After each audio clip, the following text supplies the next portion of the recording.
I'm grateful and excited to introduce the Attorney General, Kris Mayes. It's great to be here and kind of subbing in for Adrian Fontes. And as it so happens, interestingly enough, I'm also the acting governor today because both Adrian and the governor are out of town. So you have like, I don't know, maybe three in one. I don't know. It's great to be with you all again, and so many good friends on this call. I just want to first thank you for all your support. As Maggie mentioned, I won by 280 votes. They don't call me landslide Mays for nothing, and could not have done it without you, literally, quite literally. And just so blessed to be in this position. And as you remember, I promised to be when I campaigned in 2021, 2022, I promised to be a lawyer for all of the people of Arizona. And we have carried through on that promise. It feels like a decade ago, but remember when we first started, we had to beat back because of the Dobbs decision, the 1864 insane abortion ban, total abortion ban. Yes, and we did that. I stood up the first ever reproductive rights unit inside the Attorney General's office, and we, with our lawyers, our amazing lawyers there, we delayed the implementation of that ban long enough for all of us to pass the ballot initiative that ultimately ensconced abortion rights forever in our Constitution. So, success story number one. And then, we went to work quickly to protect consumers and to revive antitrust law in Arizona. Yes, we have antitrust laws in this state, and we need to bring to an end this massive corporate consolidation that's happening in our country that is hurting consumers.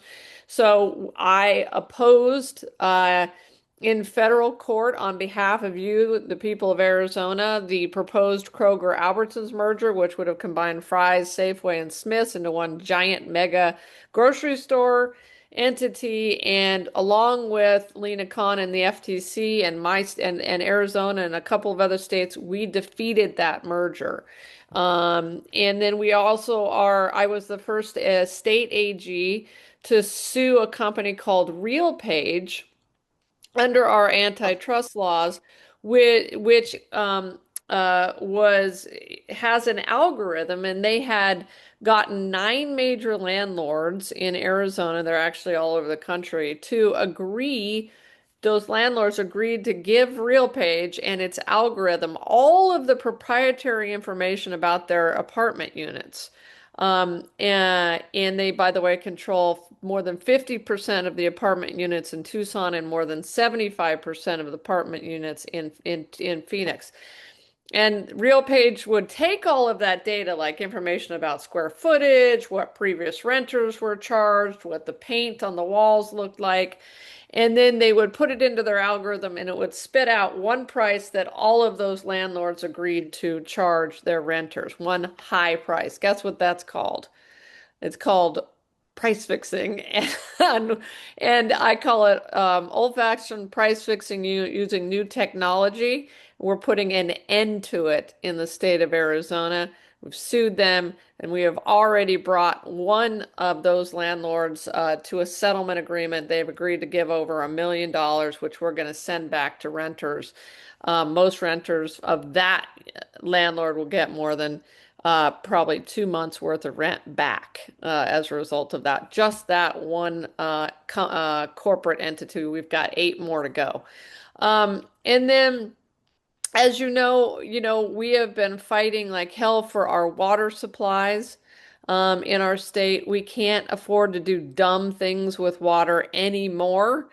And I promised you during the campaign that I was going to do everything I could to put an end to this insane situation in which the state was allowing a Saudi-owned corporation called Fondamonte to suck water out of Western Arizona so that they could grow alfalfa and send it back to Saudi Arabia to feed their cows in a country where they have outlawed that practice using water and the growth of alfalfa. Same geography, same topography. And so I sued the Saudis. That case is ongoing to try to protect the people out there who are deserve to be protected. They are watching their ground literally sink out from underneath them. They have seen their homes crack because of the withdrawal of the water, and they have seen the value of their home decline. Same situation, Cochise County. You might have seen a headline recently where I threatened, and so that is a nuisance lawsuit against the Saudis. I threatened to sue a company called Riverview Dairy down in southeastern Arizona in Cochise County for doing basically the same thing, massive dairy operation where they were withdrawing enormous amounts of water from the aquifer. And they came to the table instead of being sued by me. And interestingly enough, we got them to agree to fallow 2,000 acres of land so that we can reduce their water usage, and also got them to put about $11 million into a fund to re-drill people's wells in the Sulphur Springs Valley. And then, as you know, I've been pretty tough on the voucher program and have been prosecuting fraud in the ESA voucher program. We have prosecuted multiple individuals already under our criminal statutes for literally making children up and making up birth certificates, forging birth certificates so they can draw down vouchers in this billion-dollar boondoggle of a voucher program that we have in the state of Arizona.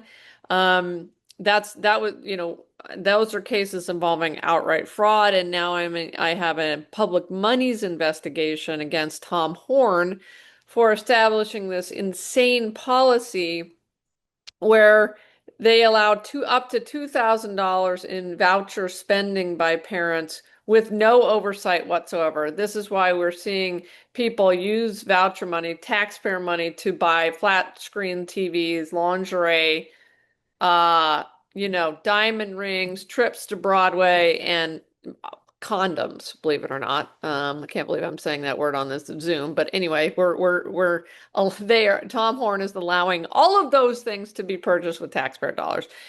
We've got to put an end to that. This legislature, we need to flip this legislature for so many reasons. Not least among them is that we have got to put serious curbs around this program. I don't like it at all. I'm sure you don't either, but we got to put some serious curbs around this program. So, so much that we're working on out of the AG's office. That's sort of what I promised to do. And then, of course, 2024 happened. Donald Trump happened. I know we were sad about that, very sad, devastated. And the AGs, the Democratic AGs, you made me the 23rd Democratic AG in America. Now we have 24 because we won Virginia in the off term, right? And we have Jay Jones now. We immediately began thinking about what we were going to have to do with what we knew was coming from Trump. We met in Philadelphia in in the city of our nation's birth, and committed ourselves, the Democratic AGs, to being a bulwark against his tyranny and to being the bridge to get us to a better future. And that's what we're doing. As you know, in your name, on behalf of the state of Arizona, I have now sued Donald Trump, Elon Musk, and Doge 38 times. And we have won 80% of those lawsuits, and those lawsuits have saved the state of Arizona $1.5 billion at least. And that's because we stopped them from defunding AmeriCorps. We stopped them from defunding Head Start, defunding Meals on Wheels, defunding our universities, defunding the NIH formula, defunding our library system. They were going to do that. But because you elected me by 280 votes, I was able to stop him from doing that to our state. And that's what's at stake in these AG races, and why, again, I feel so lucky and thankful to you for helping me and putting me here. And last thing I'll say before I take any questions that you have, because I know you've got a long agenda, but I often get this question from reporters. I also wanted to back up and say, to give you a sense of how this work is being done. We do these lawsuits together, the Democratic AGs do. And so a few of us will take the lead. I took the lead on the tariffs lawsuit along with Oregon. Dan Rayfield and I led the tariffs lawsuit and won at the United States Supreme Court. Of course, now we've got to go back and do it again because he's trying to do it again. Um, so couples will take the lead, the rest of us will caboose on and join and do all of these lawsuits together.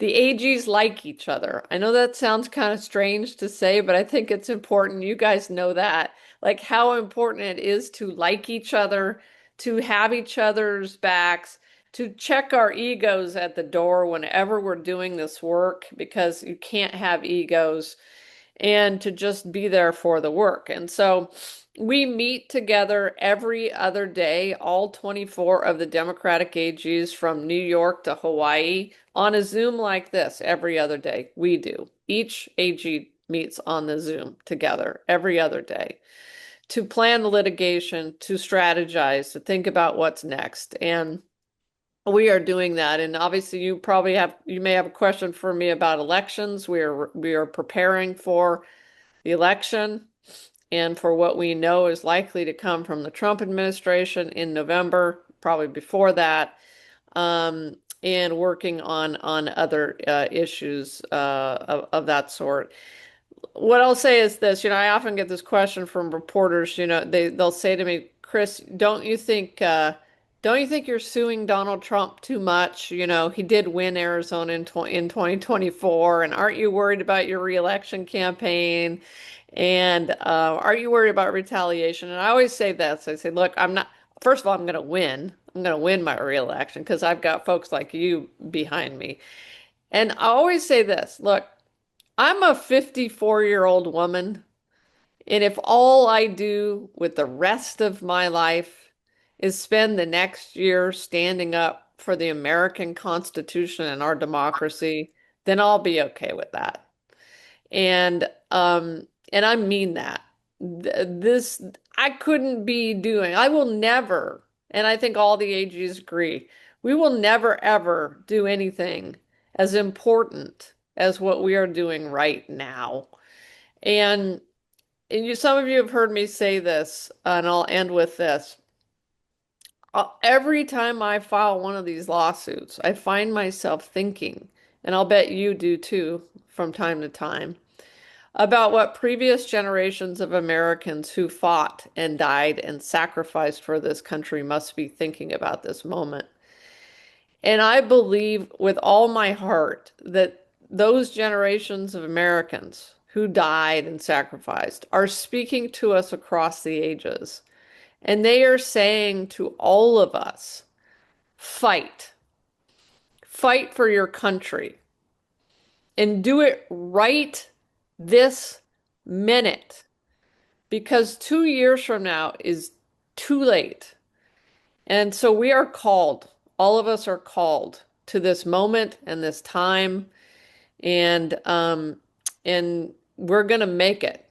We are going to win, and we are going to make it together. So thank you all for having me. Really appreciate you, and really looking forward to getting out there to campaign with you as we head into November.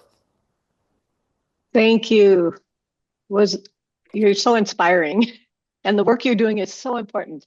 Um, Monica will monitor the chat now and pose questions to you. Thank you. Okay, the first question was, I'm concerned about federal interference in the midterm elections coming in November. What is Arizona doing to keep state elections independent? That's a great question, and that is very much on our minds. And what I want you to know is, because it's a totally legitimate concern. I mean, I was just watching Donald Trump talking about, he came out and he literally admitted that he wished he had sent in the National Guard to seize voting machines in 2020. As you know, the Department of Justice has established a grand jury and has issued a subpoena already to my opponent in this race, Warren Peterson, who shoveled over a bunch of documents from the Cyber Ninjas audit from 2020, readily just shoveled over all of this information to the feds. I think that they're looking for any way to claim that Arizona doesn't run elections well. Ridiculous. Every audit that was ever done, including an investigation, by the way, by my predecessor. You guys remember this? Mark Brnovich. He's wasted 10,000 man and woman hours of my investigators to go back and reinvestigate the 2020 election and then didn't tell anybody. He put out half a report that sort of implied that there was something wrong. But the rest of the report said, no, there was absolutely nothing, no findings whatsoever. So I think what they're doing is they're going to try to set some sort of predicate here for nationalizing the election, remember Trump said he thought he should take over 15 states. Well, gee, I wonder which states those are, right? I think we have to assume that Arizona is one of them, and we will be ready. We will be ready to go to court. We already are ready to go to court. Adrian Fontes and I have already sent a strongly worded letter to the 15 county recorder saying, do not hand over any documents to the FBI, any voter data to the FBI, because if you do, you will be in violation of state and federal laws. And I, as the Attorney General, reserve the right to take any legal action I deem necessary to protect voter data. So there's that. And then there's the question of, I think I saw a question in the chat about, ICE at the polling places. That is also a question, a serious concern. It's unbelievable that we're even talking about this, but it is a legitimate concern. I just want you to know that the governor and I and the Secretary of State are working on that, and we will be ready for that. And it's going to, we're going to need local law enforcement's help as well. Okay, the next question is, does the Protect Education Initiative stand a chance of getting on the November ballot? Boy, I don't know. I mean, I hope so. This is the initiative that would put guardrails on the ESAs. I certainly hope so.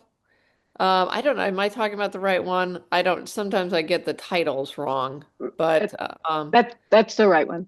yeah, if it's the AEA one, I don't know. It's a heavy lift. It's definitely a heavy lift. Anytime you're trying to get something, an initiative on the ballot, but boy, we absolutely. I think if it got on the ballot, it would pass overwhelmingly, and we need to flip this legislature to engage in these kinds of controls and or both, but also pass this initiative. Hopefully it makes it. Okay, what are 3 ways for me to help you get you reelected? How about more campaign merchandise? Yeah, thanks. Well, we 3 ways would be love to have you volunteer on the campaign. You can go to chrismays.com and sign up to volunteer. Always love we've got to raise a lot of money, so you can donate there any amount of money. We have to they're saying that mine will be the most expensive AG race in American history. So probably $15 million plus. Believe it or not, it's kind of crazy, but that's what they're saying. And we are on the ballot, so we collected the signatures. Thank you all for signing for me. Appreciate that. I don't have a primary. My 2 opponents do have a primary. Rodney Glassman, y'all from Tucson, remember that name, and Warren Peterson. So we'll see who comes out of that messy primary, and we'll be ready to beat either one of them. They're both just running to be Donald Trump's lawyer. They're both MAGA as heck and would be absolutely disastrous. They've all they've both promised to withdraw Arizona from every single one of those of the 38 lawsuits and drop the fake electors case. Okay, there's a question. It seems like fries has become less competitive price-wise. Is there an ongoing investigation to see if there's an informal market sharing agreement going on between Fry's, Kroger's, Albertsons, and Safeway? I mean, one of the reasons I love doing these meetings is I learn something every day when I'm with you, and I don't know. I mean, that's a great question. I hadn't heard that yet, and it's certainly something we can investigate. I would love to think some more about that and have my antitrust unit take a look at it. The other thing in the grocery store space that I'm very interested in, so thank you for bringing that up, is whether or not surveillance pricing is going on in Arizona. And I think pricing would violate our Arizona Consumer Fraud Act and possibly the Antitrust Act. But it's when they essentially surveil you. Literally, they find out who you are through facial recognition or through other biometric means. And then they target specific prices to you, believing that you will pay a certain price, whereas someone else will not pay that price.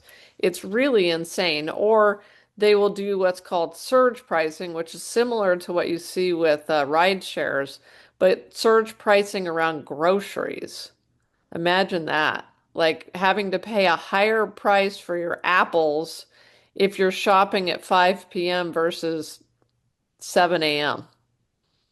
Hmm. Just another way for them to squeeze money out of people.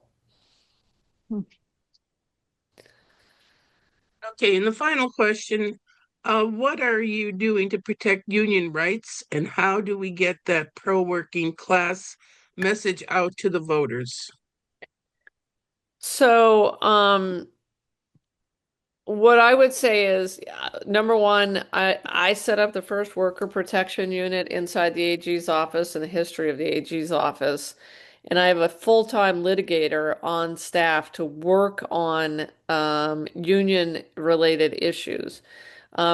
Different unions have different concerns and issues they would like addressed. For instance, I wrote an AG's opinion that prevailing wage is legal. That then underwent a court battle, and we didn't do as well in the courts on that. But I think prevailing wage is legal and should be codified in this state. Another reason to flip this legislature. Um, and then, there's all sorts of other things that we can work on that would make it easier for unions to organize and to bargain with employers. And I think this is really, really important given the continued growth in Arizona, the arrival of so many new businesses and headquarters here, the chip manufacturers that keep coming here. The one thing I forgot to mention to you that I'll raise is you may have noticed that I am intervening in opposition to, I am opposing formally on behalf of the state of Arizona the rate increase that Tucson Electric Power Company has asked for, as well as the rate increase that APS has asked for, Arizona Public Service Company. I don't believe any attorney general in the history of the state has ever done that. But as you know, I have a track record on the Corporation Commission. I served 2 terms on the Corporation Commission. I've regulated these utilities. I taught utility law for 12 years at ASU. So I'm a little bit of an interesting um, creature in the sense that I have done both of these jobs. And we are also living at a moment when people cannot afford these rate increases. I think you have a Corporation Commission candidate or two on your agenda today who we've got to get those Democrats elected to the Corporation Commission. And let me tell you something, I am really hopeful about their being able to win. It's a tough race for Democrats to win because it's so far down ballot. But you know what happened? during the off year midterms. I don't know what they call it, but um, Democrats won 2 seats on the Georgia Public Utilities Commission. It had been like 20 years since a Democrat won a public service commission position on the Georgia in Georgia. I can't tell you how extraordinary that is. And that just shows you how fed up people are over these rate increases that the utilities are asking for. TEP has asked for more and gotten more rate increases in the last 5 years than in the previous 25 years. Just think about that. And they think that people in Arizona can afford that. It's insane. And so I hired an expert, and we are going to put on evidence in both the TEP rate case and the APS rate case that no, they don't need a 14% rate increase. They only need at most 3% to attract capital. And in the case of APS, they only need 3% to attract capital. So I hired one of the nation's best utility experts, a former executive from Sempra Energy in San Diego, and we're going to put on evidence and try to protect people and try to help them with affordability in that way. Well, thank you so much.